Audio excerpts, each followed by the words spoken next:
જામનગર શહેરના બચુનગર તરીકે અગાઉ ઓળખાતા વિસ્તાર સર્વે નંબર 297 જે આપણે આજથી લગભગ 3-4 મહિના પહેલાં એને તમામ દબાણોને દૂર કરાવ્યા હતા એ વિસ્તારમાં ફરીથી ક્યાંક દબાણો શરૂ થયાની મને માહિતી મળતા આજે જાત મુલાકાત લીધેલ છે અને જ્યાં નાનું મોટું કંઈ કન્સ્ટ્રક્શન રીડેવલપ કર્યું હશે કોઈએ એને તોડી નાખવાની સૂચના આપેલ છે એટલે એ કાર્યવાહી આજે કરવામાં આવેલ છે। બીજું આપ લોકોના માધ્યમથી સમગ્ર જામનગરવાસીઓને મારી એક વિનંતી છે કે બ્રિજ ખુલ્લો મુકાયાને હજુ 24 કલાક પણ નથી થયા, પણ આજે સવારે મેં જ્યારે બ્રિજનો રાઉન્ડ લીધો ત્યારે કેટલીક શોકિંગ બાબતો મારા ધ્યાન પર આવી કે 24 કલાકની અંદર પણ આપણે એ બાબતને જાળવી શક્યા નથી અને જે બ્રિજ છે એની પેરાપેટ પર ઠેર ઠેર પાનની પિચકારીઓ જોવા મળી છે।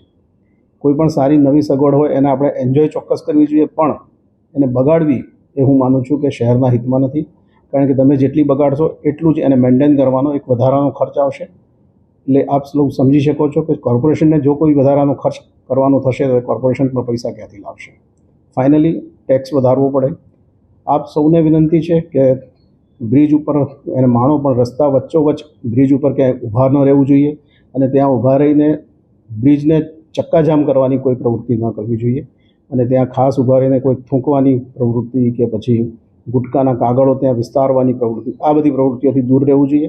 કેટલાક મિત્રો બ્રિજ ઉપર આજે સવારે મને ફોટોશૂટ કરતા પણ જોવા મળ્યા છે, એ પણ બરાબર નથી।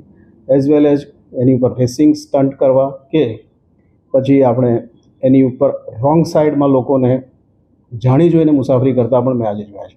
આ બધી બાબતો બ્રિજ ઉપર એક્સિડન્ટને નોતરશે એ આપ સૌને ચેતવણીભરી વિનંતી સાથે થેન્ક યુ। જામનગર શહેરની અંદર ICCCનો પ્રોજેક્ટ ટૂંક સમયમાં આપણે કરનાર છીએ, એની અંદર એ કેમેરાનો ભાગ કવર થઈ જનાર છે।